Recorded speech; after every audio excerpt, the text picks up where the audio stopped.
Hello বিয়াস, আসসালামু আলাইকুম ওয়া রাহমাতুল্লাহ। সম্মানিত বিয়াস, আপনি কিভাবে আপনার ফেসবুকের মধ্যে যখন ঢুকেন তখন ফেসবুকের ভিডিওগুলো অটোমেটিকলি চালু হয়ে যায়, যার কারণে আপনি এমবি পড়লে এমবিগুলো অটোমেটিকলি খরচ হয়ে যায়। দেখেন, এই ভিডিওটি আমি চালু করিনি, অনর্থকভাবে ভিডিওটি চালু হয়ে যাচ্ছে। দেখেন, আপনাকে দেখাচ্ছি, আরেকটা ভিডিও দেখাচ্ছে, অটোমেটিকলি চালু হয়ে যাচ্ছে।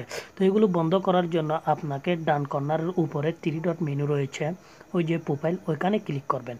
ওই যে উপরে প্রোফাইলের মধ্যে ক্লিক করার পরে এখানে সেটিংস আছে, 1 নম্বরের মধ্যে সেটিংসের মধ্যে ক্লিক করবেন। সেটিংসের মধ্যে ক্লিক করার পর স্ক্রল করে নিচে আসবেন। নিচে আসার পর দেখতেছেন যে একটা মিডিয়া মিডিয়া মিডিয়া রয়েছে, ওখানে ক্লিক করবেন। ক্লিক করার পরে আপনি স্ক্রল করে নিচে আসবেন।